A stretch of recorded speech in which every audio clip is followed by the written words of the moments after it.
Election సభలో సర్పంచ్గా గెలిస్తే ఊరి సమీపంలో ఉన్న డంపింగ్ యార్డు దూరంగా తరలిస్తా అని హామీ ఇచ్చాడు ఆ సర్పంచ్. గెలిచిన తర్వాత డంపింగ్ యార్డుకు అనువైన స్థలాన్ని చూసి ఊరికి దూరంగా తరలించి ఇచ్చిన హామీని నిలుపుకున్నాడు చందుర్తి గ్రామ సర్పంచ్ పూలి సత్యంగౌడ్. ఇచ్చిన హామీ ప్రకారం డంపింగ్ యార్డ్ని తరలించడమే కాకుండా పాత యార్డు ఉన్న స్థలంలో మట్టిని పోయించి రైతులకు క్రీడాకారులకు ఉపయోగపడే విధంగా చేస్తానని తెలిపాడు. దీంతో సర్పంచ్ పూలి సత్యంగౌడ్ నిర్ణయం పట్ల గ్రామస్తులు హర్షం వ్యక్తం చేస్తున్నారు. సర్పంచ్ ఎలక్షన్లప్పుడు డంపింగ్ యార్డు నేను వేరే చోటకు తరలిస్తానని హామీ ఇవ్వడం జరిగింది. అది ఈరోజు నేను తరలించడం జరుగుతుంది వేరే దిక్కు.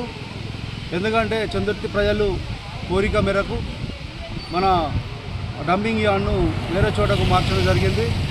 ఎందుకంటే ప్రజలకు ఇబ్బంది అయితే మనందరికీ ఇబ్బంది అయినట్టే, ఎవరికి ఇబ్బంది కావద్దని నేను ఈరోజు డంపింగ్ యార్డ్ను చేంజ్ చేయడం జరిగింది.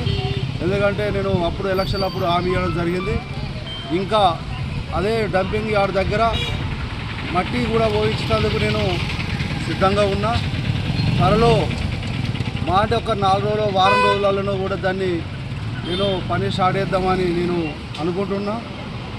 ఆ మట్టి కూడా మా ఫ్రెండ్స్ వాళ్ళు అందరూ సహకరిస్తానని చెప్పడం జరిగింది. అది ఖచ్చితంగా ఏదైనా కానీ ఒక వారం రోజులలో నేను అది ఒక మట్టి దానికి కొట్టిస్తా అని హామీ ఇవ్వడం జరుగుతుంది.